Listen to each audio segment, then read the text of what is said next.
The Sola do Campo diner was always packed on Monday mornings. The clinking of cups mixed with the chatter of people in a hurry and the smell of freshly brewed coffee.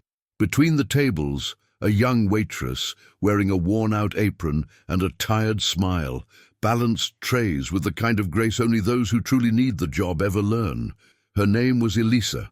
She'd been working there for 2 years, always on the same shift, always with the same kindness.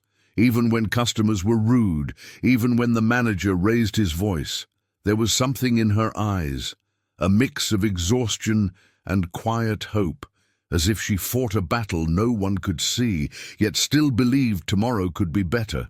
In a discreet corner near the window, an old man with a humble look sat at the same table every morning. He arrived right at 8, wearing a faded brown coat, scuffed shoes, and an old hat that looked like it had lived through decades of stories. He always ordered the same thing, black coffee and toast, nothing more. The other employees called him Mr. Augusto, but always with a mocking tone.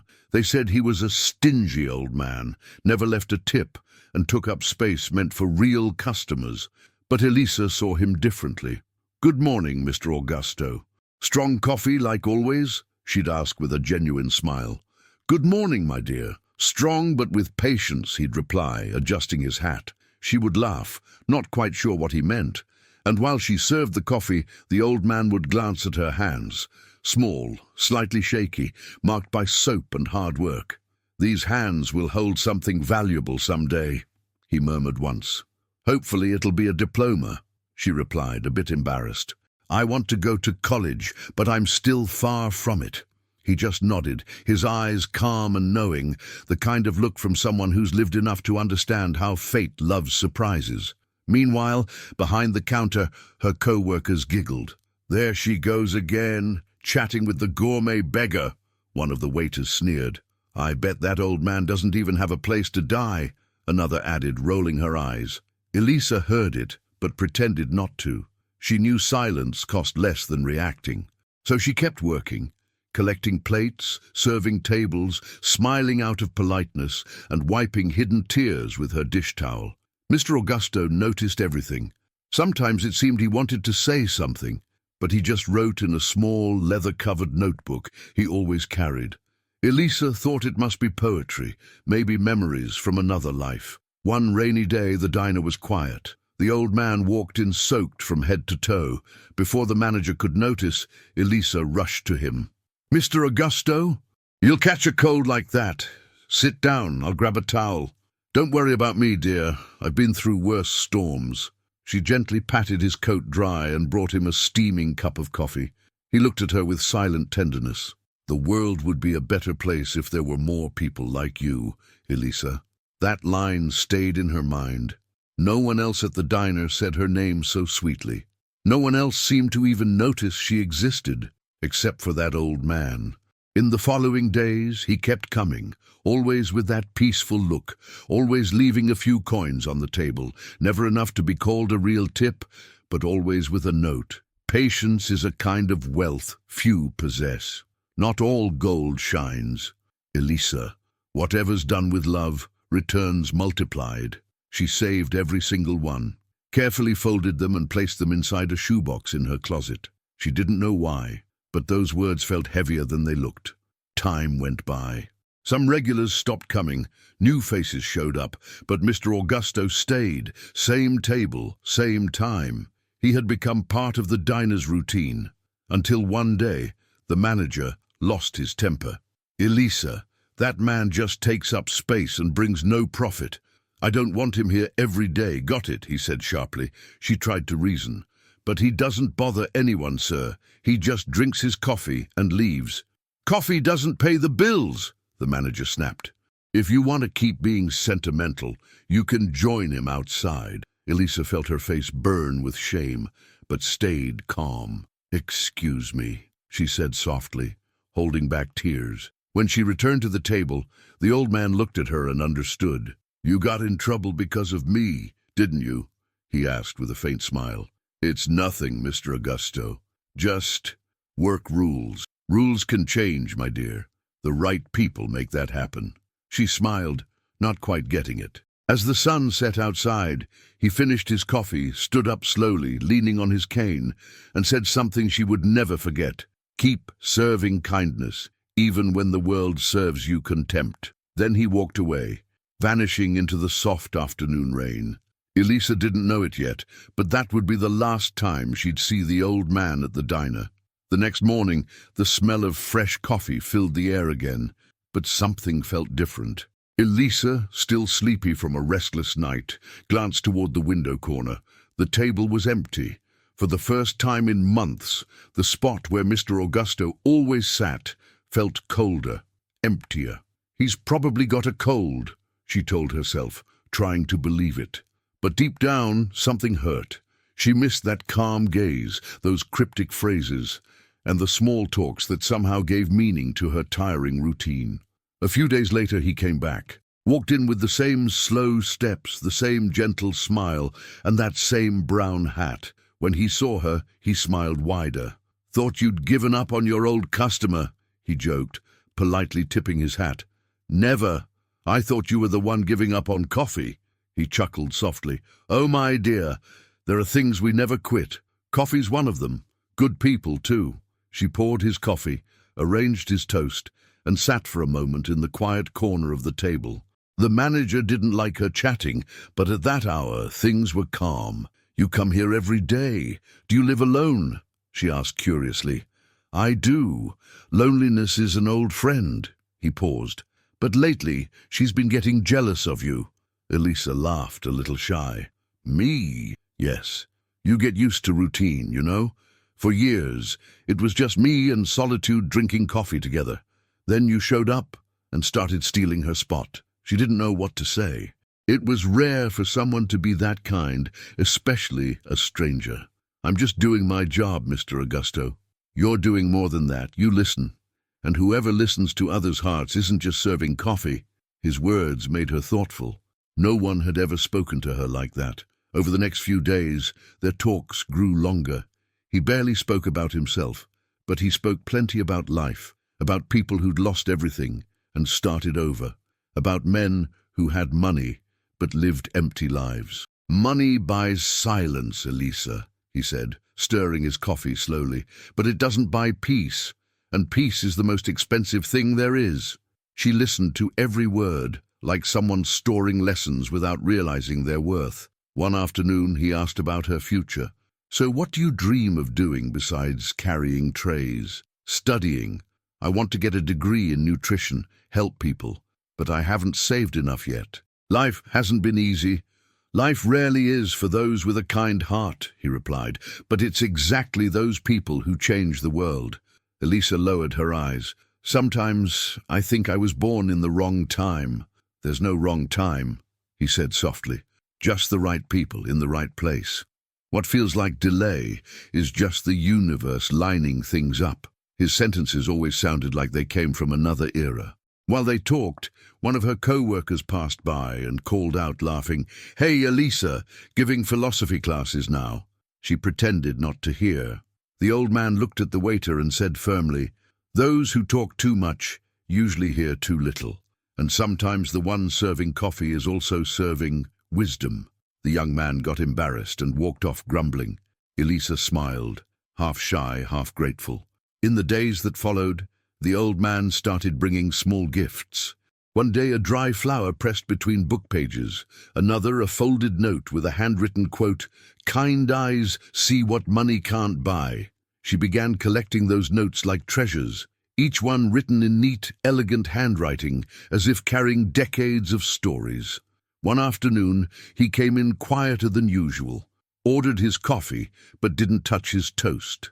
Elisa noticed. "Is everything okay, Mr. Augusto?" He sighed, looking out the window. When life reaches its winter, you realize you don't take much with you. Only what you gave, only what you did for others. She quietly sat in front of him.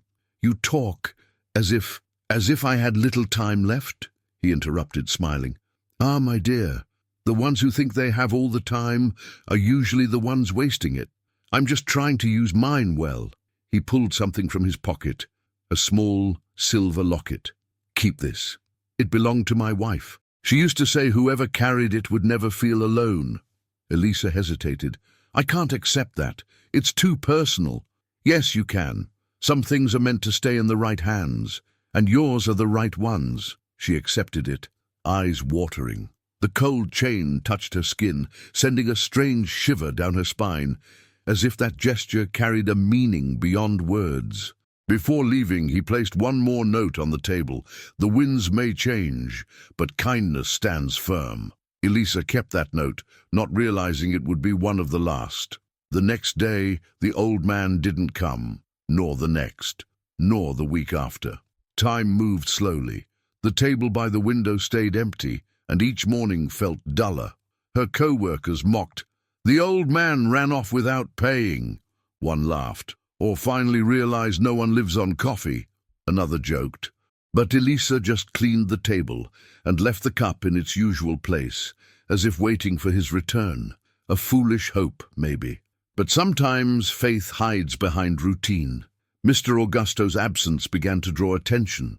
Mornings felt incomplete without him sitting quietly by the window, stirring his coffee and saying things that stayed in Elisa's head all day. For the other employees, though, his absence was almost a relief. Finally, we've got an extra table, said a waiter, laughing while wiping the counter. Took long enough. That table was basically a shrine to that old guy. Elisa ignored them. She still prepared the coffee like always, measuring the right amount of powder, boiling the water to the exact point he liked. Without realizing, she kept doing everything the same, as if he might still walk in any minute. The manager noticed and approached, irritated. Elisa, what's this? Making coffee for who? Just habits, sir. Habits cost money, girl. If he's not coming, that table needs to turn over. He pointed his finger. And you're done reserving that seat, got it? She nodded, trying to hide her frustration. But once he left, she quietly placed a small vase with a dried flower on the table, the same flower the old man had given her. Just for today, she whispered to herself. Her co-workers laughed. Look, the coffee memorial table, one mocked. Maybe she fell for the old man, another teased. That would explain it. The laughter echoed through the room. Elisa took a deep breath. She was tired of being the joke, but something inside told her that story wasn't over yet. That afternoon was chaos. Customers complaining, dishes piling up, the manager snapping. In the middle of it all, Elisa dropped a tray. The crash drew everyone's attention. Clumsy now too? The manager yelled. Focus on your job, not your imaginary boyfriend. She stood still, eyes glistening. An awkward silence filled the diner for a few seconds. Then, without a word, she cleaned up the mess, gathered the broken pieces, and went back to work with her head held high. Later that night at home, she sat on her bed and opened the box where she kept Mr. Augusto's notes. She read them one by one. Kindness is an investment. Time reveals the worth of those no one notices. The winds may change, but kindness stands firm. The words seemed to take on a new meaning. It felt as if the old man had somehow foreseen that moment. In the days that followed, Elisa began noticing small things. A black car parked outside the diner, people glancing her way, a man in a suit who seemed to be watching her. At first, she thought it was a coincidence. Then, the feeling started to bother her. I think someone's following me, she told a co-worker. See, you hang around weird people and this is what happens. The woman laughed. Next thing, you'll say the old man was a spy. Elisa sighed. Nothing made sense, but the feeling was real. That Friday, things were quiet. The clock showed almost the same time Mr. Augusto used to arrive. Elisa looked toward the door, just like she always did. That's when a man walked in. Tall, wearing a dark suit, serious expression. He didn't look like a customer. Good afternoon. Are you Elisa Santos? He asked, showing an ID from a law firm. Her eyes widened. Yes, that's me. I have something important to deliver to you. The whole diner fell silent. The man pulled a thick envelope from his briefcase and placed it on the counter. The golden seal caught everyone's attention. This document is confidential. It was left by Mr. Augusto Fernandez before he passed away. The word past made the floor vanish beneath her feet. Her breath caught in her chest. "What?" she whispered. "Mr. Augusto died?" The lawyer nodded. "I'm sorry, but he left specific instructions for this to be delivered to you personally." The manager walked over, curious. "What's going on here?" "Private matters," the lawyer replied coldly. "Miss Elisa knows what this is about," but she didn't. Her hands trembled as she held the envelope. The manager crossed his arms suspiciously. "If this is some kind of trouble, I want to know." "No trouble," the lawyer said firmly, "just the fulfillment of a final wish." He left shortly after, leaving behind an air of mystery. Her co-workers exchanged looks. "What do you think that is?" "Probably a debt. Poor old folks don't leave inheritances, just problems." "Maybe he left her his cat," another joked. Elisa ignored them, slipped the envelope into her apron, and finished her shift in silence. Her heart raced, torn between fear and curiosity. At home, she sat at the table staring at the envelope. The golden seal gleamed under the lamp. It took her several minutes to gather the courage to open it. When she finally broke the seal, she found a handwritten letter and an official document from a prestigious law firm. The letter read, "My dear Elisa, if this letter has reached you, it means the breakfast of life has finally ended for me. But know that every talk we shared was like a new sunrise. I saw in you something time and money could never buy: character. In the next few days, my lawyers will contact you. They will explain everything. Until then, stay calm and keep being exactly who you are. With gratitude, Augusto Fernandez." Elisa let the letter fall onto the table, tears streaming uncontrollably. The old man wasn't just a lonely customer. He was someone who had seen in her what no one else ever noticed. At the end of the letter, a single underlined sentence stood out: "Sometimes gold hides beneath the coffee grounds." She read it again and again. Her heart pounded. The next morning, 2 black cars stopped in front of her building. Men in suits stepped out, accompanied by 2 bodyguards. They knocked on her door. "Miss Elisa Santos? We're from the Fernandez and Braga law firm. We need you to come with us." She stood frozen. "Go with you where?" "For the reading of the will." Elisa had been awake since before dawn. She'd spent the whole night staring at Mr. Augusto's letter, the envelope lying open beside a cup of cold coffee. Her mind wouldn't stop racing.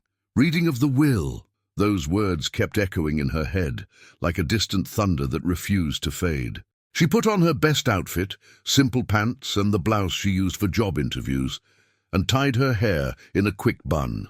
Her heart was beating fast, torn between fear and curiosity. When she went down the stairs, the black car was still parked outside. One of the men, tall and serious-looking, opened the back door. "Miss Elisa Santos?" he asked firmly. "Yes," she answered hesitantly. "Please get in. We're heading to Mr. Augusto Fernandez's office." She stepped inside. The soft leather seats and the cool air conditioning clashed with the warmth of her trembling hands. The car moved quietly through the city streets.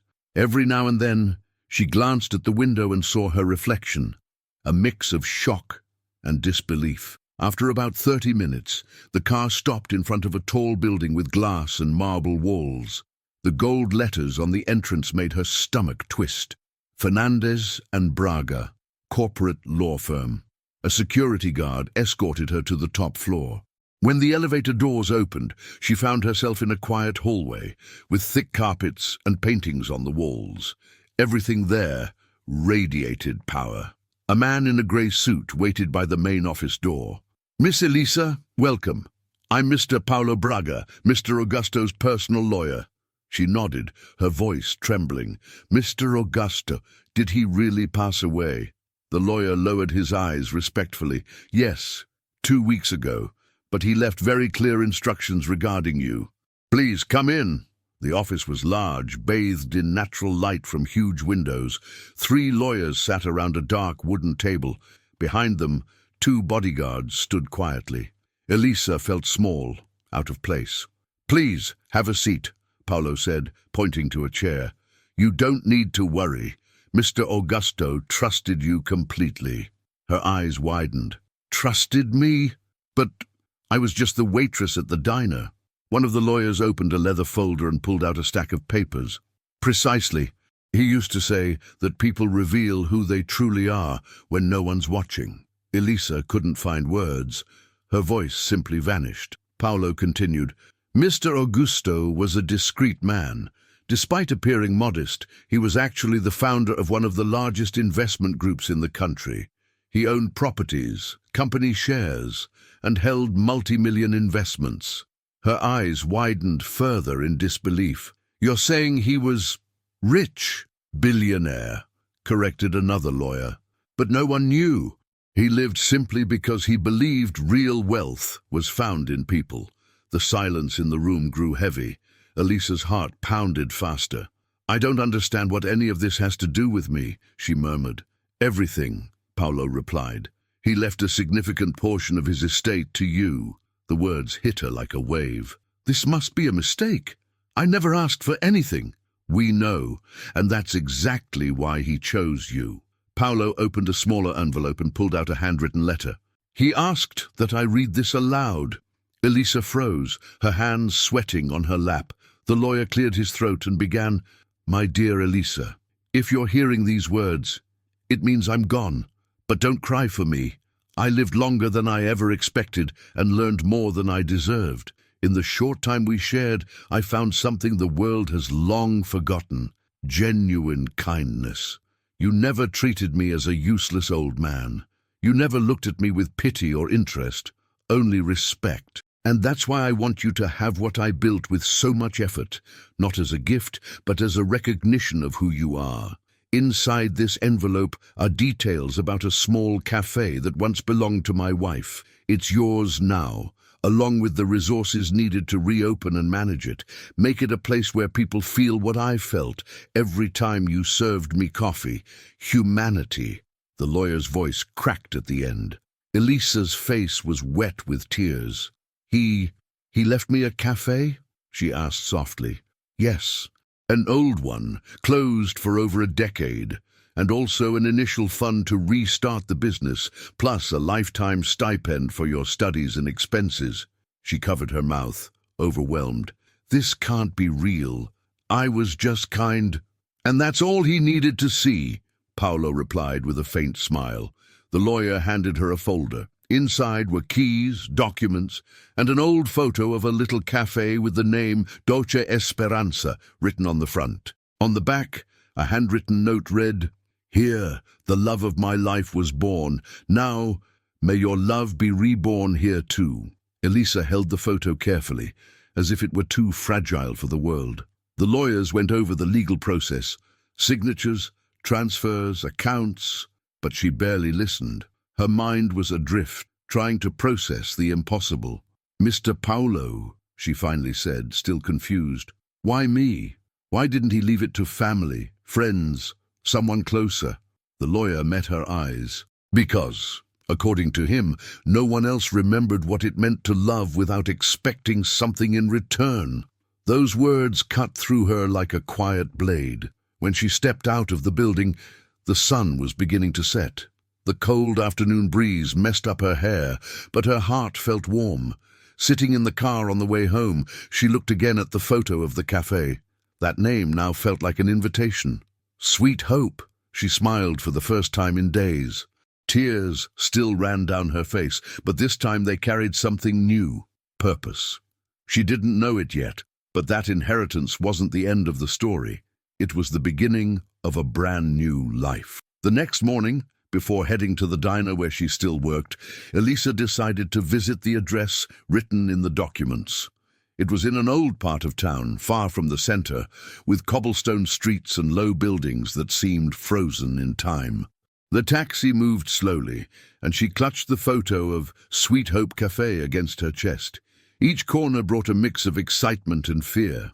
What if I can't handle this? What if it's too big for me? She thought. We're here, miss, the driver said. She stepped out slowly. In front of her stood a corner building, 1 story tall, its pale walls cracked and faded. The sign, almost erased by time, still read, Sweet Hope. The worn letters told a story of neglect, but also of a place that had once been alive, full of people, laughter, and warmth. The gate was locked with a rusty padlock. Elisa searched through the small keyring until she found the one labeled Main Entrance, Cafe. She slid it in, turned it, and the metallic click echoed louder than it should have. She pushed the door open. The smell of dust filled the air. Sunlight streamed through the cracks in the shutters, lighting up floating dust particles. The chairs were still arranged as if someone had closed in a hurry and never returned. Yellowed napkins on the tables, a worn-out wooden counter, and an old coffee machine hidden under a sheet. She walked in carefully, afraid to disturb the silence. Her fingers brushed the counter, raising a fine cloud of dust. For a moment, she imagined the place alive, people chatting, cups clinking, the scent of cake drifting from the kitchen. So this was it, she whispered. The sound of footsteps made her turn. It was Mr. Paolo, the lawyer, with one of the bodyguards. "Sorry for showing up unannounced," he said with a faint smile, "but I had a feeling you'd come. Mr. Augusto always knew you wouldn't be able to wait." She smiled weakly, eyes still wet. "He left me all this, and I don't even know where to start." Paolo looked around as if revisiting a memory. This cafe was his wife's pride. It's where they met, where they built their life together. After she passed, he never had the heart to reopen it. He wanted to keep everything just as she left. Elisa walked to one of the tables. There was a small metal napkin holder with a heart engraved on the corner.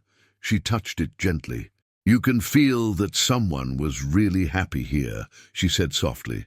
The lawyer nodded. He wanted this place to have a new beginning, and according to him, you're the one meant to do it. She gave a shy laugh. "I'm just a waitress." "You were," he corrected her firmly. "Now you're the owner of this place." The word hit her hard. Owner. She'd never owned anything before. Not her home, not her time, not even her dreams. Everything had always felt borrowed, tied to the end of the month. "I don't know how to run a cafe," she admitted quietly. "I can barely manage the little I earn." "And yet you've always helped people who had less than you," Paolo replied. "That's what he saw in you. The rest you'll learn." He handed her another envelope. "Here are the old records, recipes, supplier names, and contacts still active. Oh, and one more thing." He pulled out a leather notebook, identical to the one Mr. Augusto used to write in at the diner. This notebook was with him for years. He wrote everything he observed, and in his last months, he wrote a lot about you. Elisa's heart tightened. "About me? But why?" "Because he didn't trust people's words easily. He preferred to see with his own eyes." Paolo opened the notebook to one of the last pages. "Here, look." She stepped closer. Augusto's neat handwriting filled the lines. Day 3. She shares the little she has with a new co-worker, even though her pay is late. Day 7. Defends an elderly customer from the manager's complaints, expecting nothing in return. Day 12. Keeps her composure despite mockery from her peers. Stays polite even when humiliated. Day 20. Asks more about my loneliness than about my money. Hasn't asked what I do for a living. A rare sign.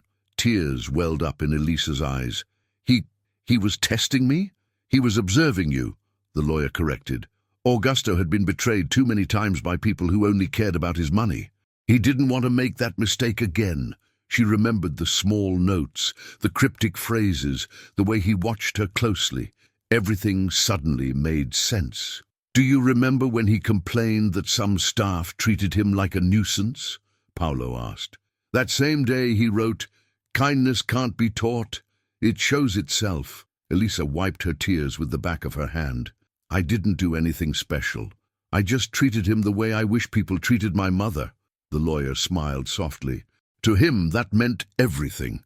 They walked together toward the back of the cafe. There, a wooden door led to a small back room.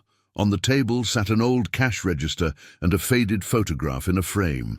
A smiling woman holding 2 cups of coffee. "This is Anna, his wife," Paolo explained. "He used to say she had hands just like yours. Tired, but kind." Elisa stepped closer to the picture, feeling a lump rise in her throat. He must have loved her very much. He did, and he never really got over losing her. That's why, when he saw the same gentleness in you, he decided her legacy couldn't end behind that closed door. She took a deep breath. What exactly does he expect me to do with this place? He wanted you to turn it into a spot of hope again, to hire people nobody wants to hire, to serve those the world overlooks, and to keep serving coffee with the same respect you always showed him. Elisa went quiet. The weight of that responsibility almost frightened her, yet something inside began to fall into place, as if suddenly all her unanswered whys made sense. "And what if I can't do it?" she asked softly. "No one starts knowing everything, Elisa." Paolo handed her the main key, now clean of dust. "But he believed in you enough to leave this place in your hands. Maybe it's time you start believing too." She closed her hand around the key. The cold metal seemed to spark something warm inside her chest. "I'll try," she finally said. "Not for the money. For him and for her." Paolo nodded. "And for you. Don't forget that." As they walked back toward the front, Elisa looked again at the empty dining room. In her mind, it came alive. Kids eating cake, elders sipping coffee, workers finding a moment of peace before another long day. At the door before leaving, she turned and said, almost like a promise, "This place won't stay silent. I'll make this cafe breathe again." The lawyer smiled faintly. "That's exactly what he hoped you'd say." Outside, the wind blew stronger, as if the whole city was watching the rebirth of a story paused for years. Elisa tucked the photo, the notebook, and the key into her bag. Sweet Hope was now part of her destiny. But she didn't yet know that, while she decided her next move, news of the inheritance had already started spreading quietly, including at the diner where she still waited tables. And those who once mocked the poor old man were about to find out who he truly was and who she was becoming. By Monday morning, the restaurant where Elisa worked was noisier than ever. It wasn't just the sound of dishes or clattering silverware. It was the murmurs, the whispers, the phones in people's hands. Screens were being shown around, eyes wide in disbelief. "That's her, right?" one co-worker whispered, pointing discreetly. "Looks exactly like her," another replied. "Elisa Santos, it's right here in the article." The manager came out of his office, tense, clutching his own phone. The headline glared across the screen. "Billionaire disguised as humble customer leaves part of his fortune to restaurant waitress." The photo was of Elisa, captured outside the law firm, holding the folder in her hands. She hadn't even noticed the photographer that day. "Elisa, come here," the manager called, his tone strangely soft. She was serving coffee to a couple when she heard him. Her heart froze. She wiped her hands on her apron and walked slowly to the counter. "Yes, sir?" He placed the phone on the counter, the article open. "Care to explain this?" She looked at the screen, then at him. Took a deep breath. "Mr. Augusto was more than we thought. He left a few things for me." Other employees started gathering around, forming a discreet circle. People who used to barely notice Elisa now stared at her as if she was someone entirely new. "A few things?" one co-worker repeated, half laughing. "You mean you inherited money from a billionaire?" Elisa didn't like the word inherited. It sounded like something she'd gone after. "He left me an old cafe and some help to get it started again." The manager crossed his arms. "And you didn't think to tell us?" She met his eyes calmly. "I didn't think it was the restaurant's business, sir. I've always heard you say personal life stays outside." A few employees tried to hide their smiles. The manager cleared his throat, uneasy. "I just needed to understand. Your name's all over now, linked to this place. It could affect our reputation." A co-worker jumped in, smirking. "Affect it for the better, right, boss? Imagine the publicity. Here worked the waitress who inherited a billionaire's fortune." He forced a laugh. "Yes, right, of course." Within hours, customers began talking. Some asked to sit at the billionaire's table. Others called Elisa by name, as if they'd known her forever. "Miss, is it true he came here every day? Did you ever suspect he was rich? Wow, if I were you, I'd have told everyone off by now. Elisa answered politely, but inside she felt torn, exposed. The same people who once mocked her for chatting with the cheap old man now wanted selfies with her. During her break, one of the co-workers who'd mocked her the most came up with a forced smile. "Hey, friend, can we talk?" Friend. The word sounded foreign. "Sure," Elisa replied, wiping the sweat from her forehead. The other woman sat beside her at the small table in the back. "Listen, if I ever said anything about your Mr. Augusto, it was just a joke, okay? You know how things are around here. People talk, but we don't mean it." Elisa stared at her, serious. "You said he was dead weight, that he took up tables, that I should stop talking to him." The co-worker swallowed hard. "Yeah, well, I didn't mean it that way. Now I see you were always different, always kind, always respectful." Elisa waited for an apology. It didn't come, only empty compliments. "And hey, maybe you could help me too?" the woman said, leaning closer with a fake smile. "You'll need people when you open your cafe, right? We've known each other for so long." Elisa's stomach turned. "I haven't even opened it yet. But you will. I just know it. And when you do, if you need someone, I'm here, okay? We're like family." Elisa stood slowly. "No, we're co-workers. Family's something else." The other woman looked embarrassed, grabbing her phone and pretending not to care.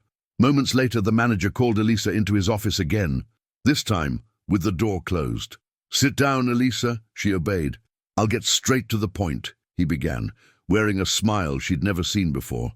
"I know this is a special time for you. And well, the restaurant's been struggling lately." She already knew where this was going.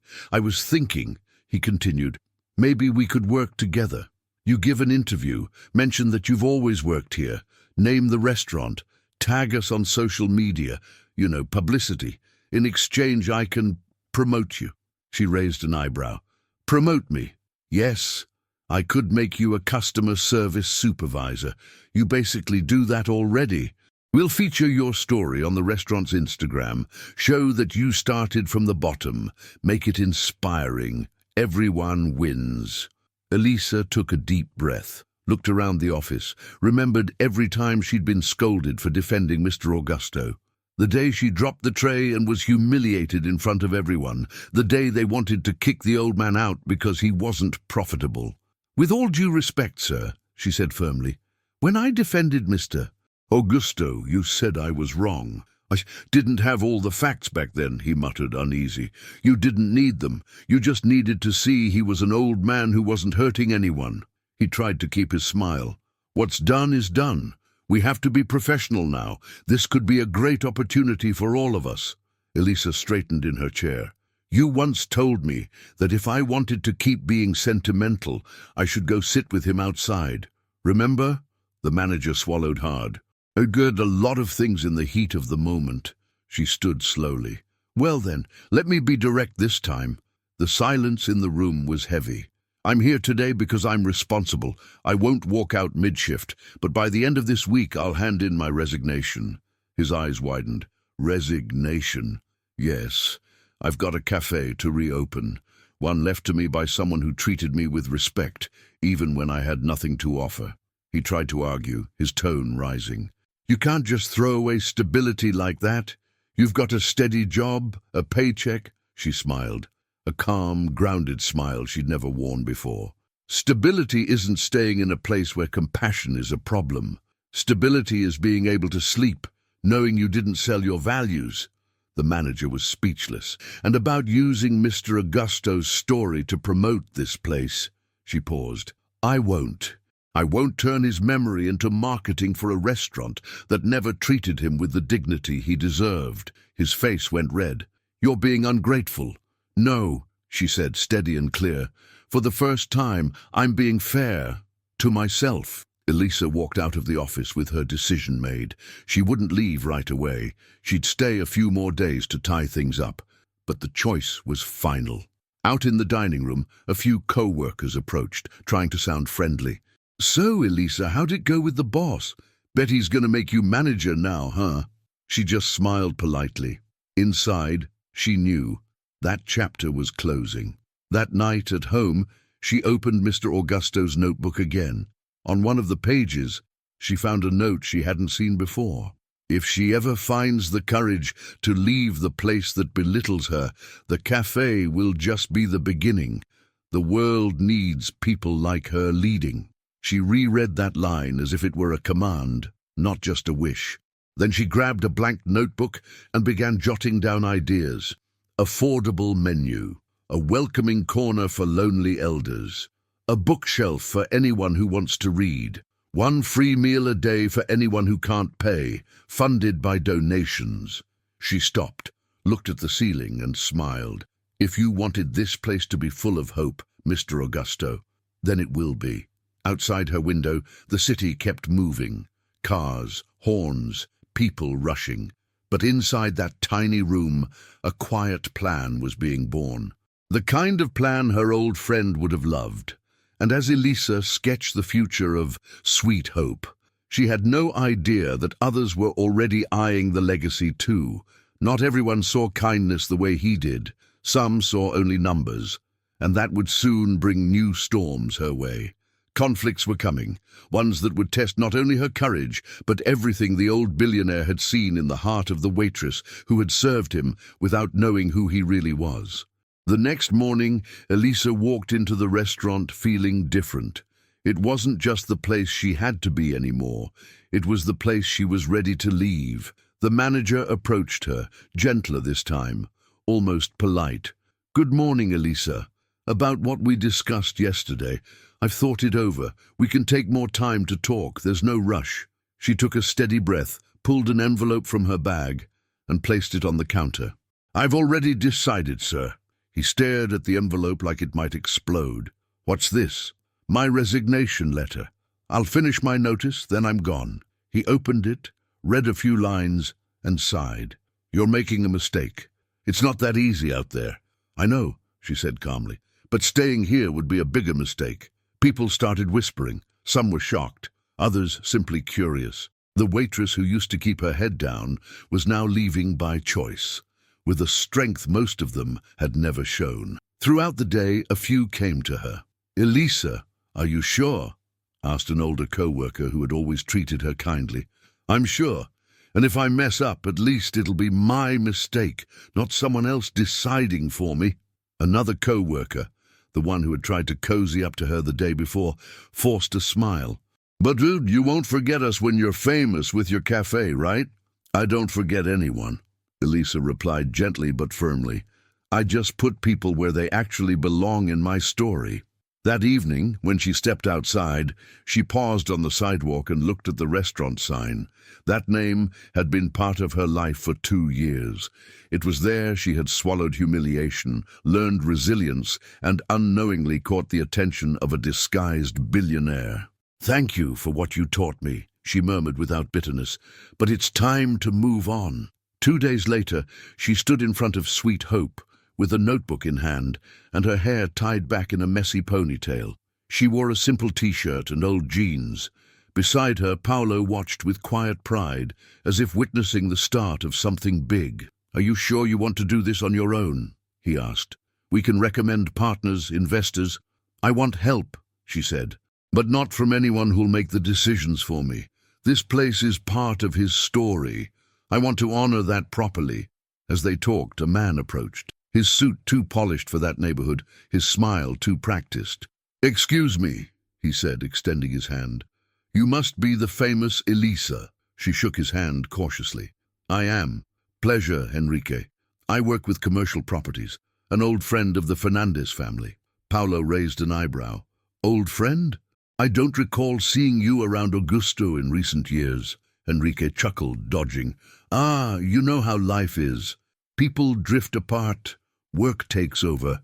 But when I heard about this cafe, I had to come see it for myself." He looked around, scanning the walls, the corners, the potential. "This spot's valuable. With the right renovation and investment, you could turn this into something huge.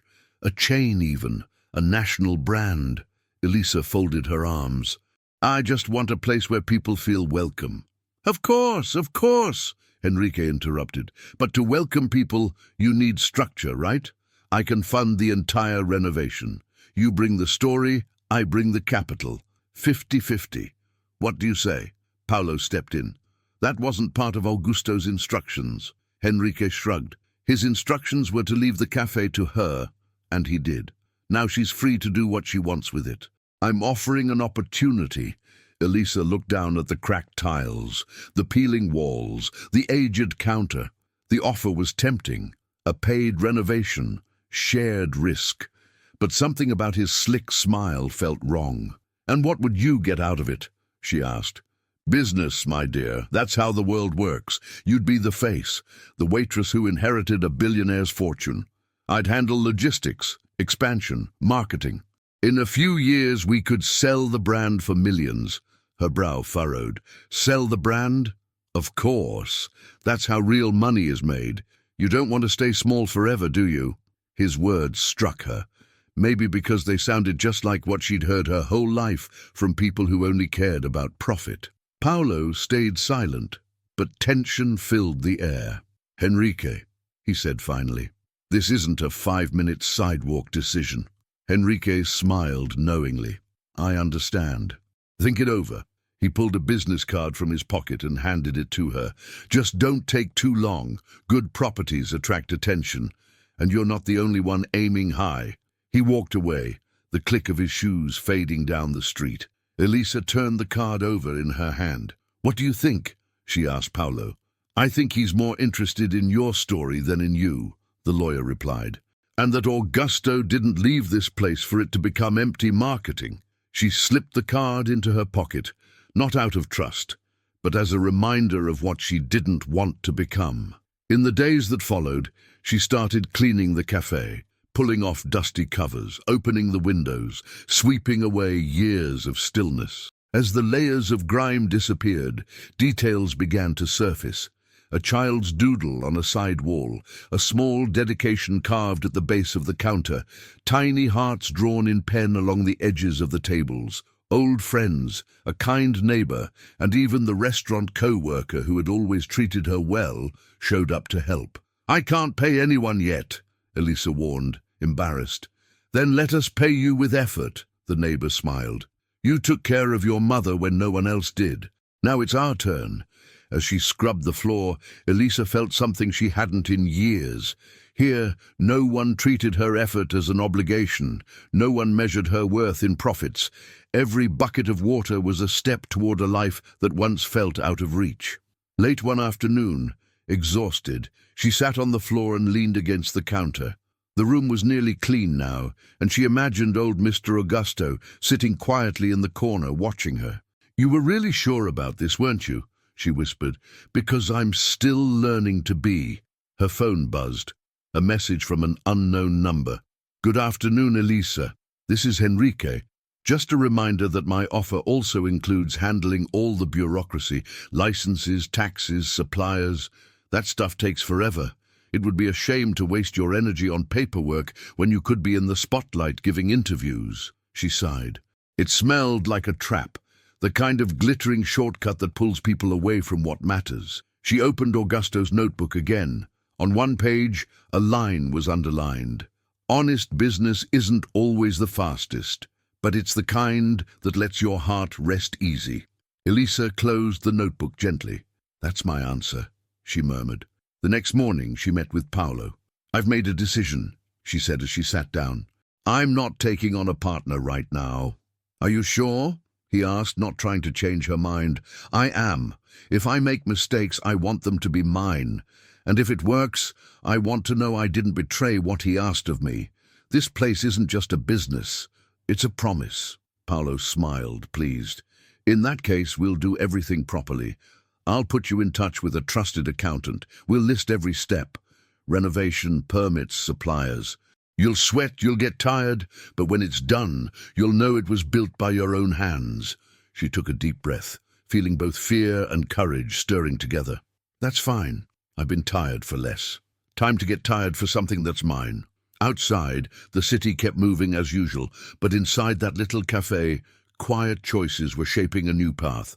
And as Elisa chose the harder road, the road of integrity, someone from Augusto's past, still hidden in the shadows, began to feel uneasy seeing part of that inheritance in the hands of a nobody, a shadow that could threaten not only Sweet Hope Cafe, but also the strength of its new owner.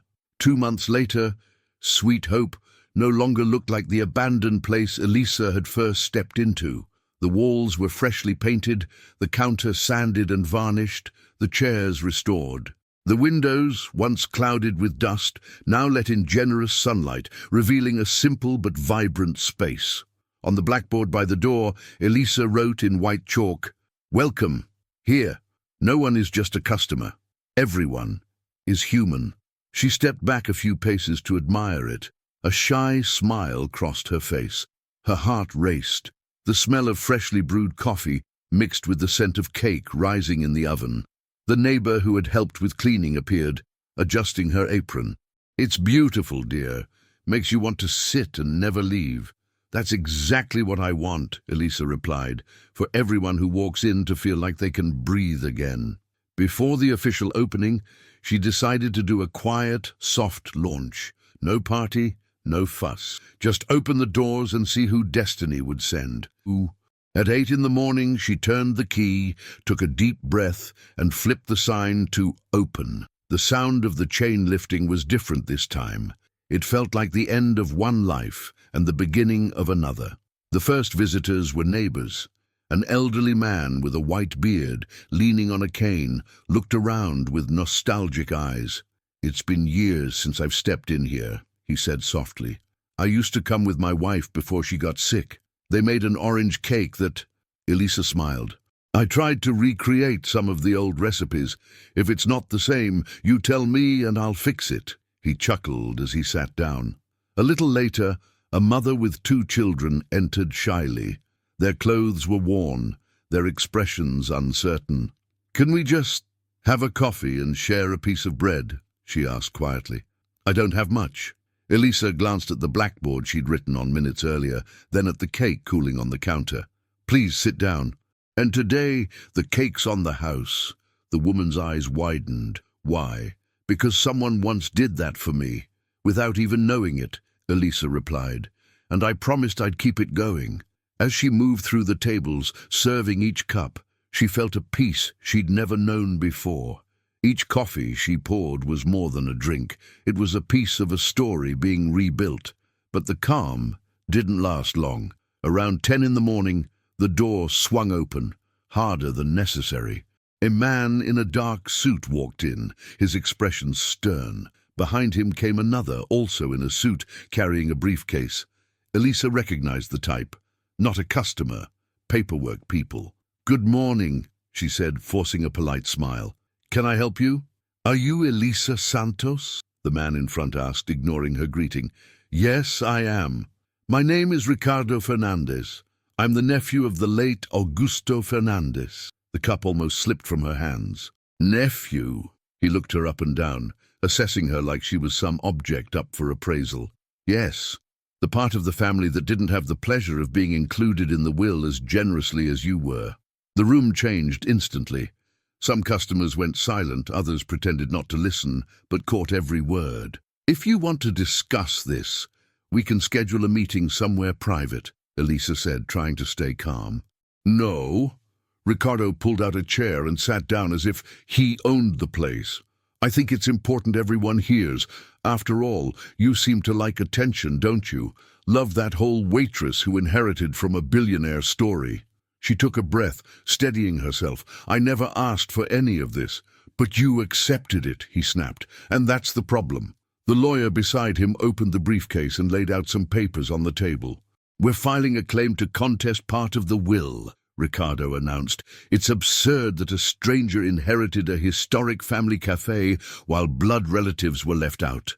Elisa felt her chest tighten, like they were trying to rip away something she hadn't even fully grasped yet. "I'm not a stranger," she said firmly. "Mr. Augusto knew me, maybe better than many who share his last name." Ricardo gave a dry laugh. "You served coffee. Don't pretend you were his confidant. Before she could reply, the door opened again. It was Paulo, stopping cold as he saw the scene. "Ricardo," he said, his tone sharpening, "I thought we'd have this conversation at the office." "I did too," Ricardo replied, "but since my family apparently has a new branch in the poor part of town, I thought I'd come see for myself." Paulo stepped closer to Elisa. "Are you all right?" "I don't know yet," she whispered. The lawyer positioned himself beside her like a shield. The will was written legally, registered, read, and signed with full awareness. Mr. Augusto knew exactly what he was doing. Ricardo crossed his arms. A lonely old man, full of medication, manipulated by a teary-eyed girl. "I'm not sure that qualifies as full awareness." Elisa's face burned. It wasn't just an accusation. It was an insult to everything pure in her heart. "I never asked him for anything," she said, her voice steady. "I never even knew he had money. I never treated him as an investment, just as a human being." The room went silent. Ricardo leaned forward across the table. "Then I'll do everything I can to prove his decision was reckless. You can enjoy your spotlight for now, take your photos, do your interviews, but don't count on it lasting." He gathered the papers, stood up, and looked at Paulo. "See you in court." When he left, the air in the cafe stayed heavy for a few long minutes. Then the old man with the white beard, the one who used to come there with his wife, pushed himself up with his cane. "Miss," he called softly, "don't let that man erase what you built here today." Elisa looked at him, her eyes glistening. "I'm scared. What if I lose?" "Lose what?" he asked. "Bricks and tiles can be rebuilt. What you did with this place today, no one can take that away. I came in feeling alone, and I'm leaving, wanting to come back. That's more than most rich folks ever managed to do." The children of the woman who'd received the free cake waved to her. "Can we come back tomorrow?" one of them asked. She smiled, even with her heart tight. "Of course. This place belongs to you, too." When she finally closed that day, after the last customer left, Elisa sat alone in the cafe. The sunset poured through the windows, stretching long shadows across the floor. "They want to say he was confused, that I manipulated him," she murmured. "But I only served coffee, I only listened." She picked up Augusto's notebook and flipped it open at random, as if fate itself knew where to land. Her eyes stopped on a specific page. "I've met all kinds of people in life, those who cry over lost money, those who lie for inheritance, those who wear mourning just to be seen in photos. Elisa is the opposite. If anyone ever questions what I left her, it's because they never understood that character is worth more than a last name." The tears came hard, but this time they weren't from fear, they were from certainty. The next morning, before opening the cafe, Elisa made a decision. She took the bus to the cemetery where Augusto had been buried. The place was simple, quiet. After a few minutes of searching, she found his grave, a modest headstone, just his name and dates.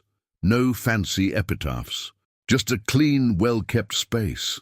She knelt down, ran her hand over the stone, and took a deep breath. "Hi, Mr. Augusto," she whispered. "You got me out of that restaurant, put me inside a cafe, and now you've dropped me in the middle of a family fight." She laughed softly, wiping her tears. "They're saying you didn't know what you were doing, that I'm just some gold digger. If you were here, you'd probably answer with one of those weird phrases that kept me thinking all day long." She took the locket he had given her out of her pocket and placed it gently on the headstone, a gesture of respect. "I don't know what will happen in court," she whispered. "I might win, I might lose, but one thing I promise.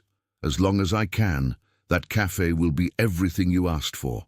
It'll be a place where people are treated like people, where kindness doesn't need cameras, where hope isn't just in the name, but in the way things are done." She fell silent for a few seconds, listening only to the wind moving through the trees. "And if I ever think about giving up," she continued softly, "I'll remember the way you used to look at me while I served your coffee, like you were seeing something in me that I still can't see myself." She stood slowly, holding the locket tightly in her hand. "So that's the deal, okay? You watch from up there and I'll take care of things down here, and if it gets rough, send me a sign. You were always good at that." That day, when she returned to Sweet Hope, something inside her had shifted. The legal battle was still there, the fear too, but behind it all, there was a quiet certainty. She wasn't doing any of this for money, fame, or revenge. She was doing it out of gratitude. And that kind of motivation, the pure kind, is what turns ordinary stories into ones the world wants to hear. She flipped the sign to open once again. The war wasn't over yet. But now Elisa knew exactly why it was worth fighting. The following weeks were the most intense of Elisa's life. Between the constant smell of freshly ground coffee and the hum of the espresso machine, she was also facing a lawsuit that threatened to take away everything she had built. Lawyer Paulo was by her side for every hearing, every document, every tense conversation. "Stay calm, Elisa," he reassured her. "The will was done legally. They can try to shake you, but they have no evidence." Even so, fear wouldn't leave her chest. At night, alone in the small room behind the cafe, she would stare at the ceiling and remember Augusto's words. "Keep serving goodness, even if the world serves you contempt." And that's exactly what she did. While waiting for the verdict, Sweet Hope grew, not in profits, but in spirit. Word began to spread about the cafe that gave free coffee to those who couldn't afford it. An abandoned old man, a young mother searching for work, a former homeless man. They all found something there that had been missing from their lives: humanity. One day, a local reporter showed up. "You're Elisa, right? The billionaire's heiress?" She smiled, wiping her hands on her apron. "I'm just Elisa. The rest is other people's story." The journalist pressed on. "People say Mr. Augusto left you the cafe because of your kindness. What would you say to those who call that luck?" Elisa paused for a moment, thinking. "Luck is finding a coin on the street. What I received was trust, and trust has to be earned." The report aired, and it went viral. But unlike the old headlines, this time the story wasn't about the inheritance. It was about what she was doing with it. The next morning, the line wrapped around the block. People wanted to taste the coffee, see the place, take photos beside the board of inspiring quotes she had hung on the wall. At the top of it was one of Augusto's sayings: "Kindness is an investment that always pays off, even if it takes time to mature." But Ricardo, the nephew, hadn't given up. At a new hearing, he entered the courtroom with a sharp look and a different lawyer, famous, arrogant. "Your Honor," the lawyer began, "we have reason to believe the will was written under emotional manipulation. Mr. Augusto was vulnerable, medicated, and this young woman took advantage of that."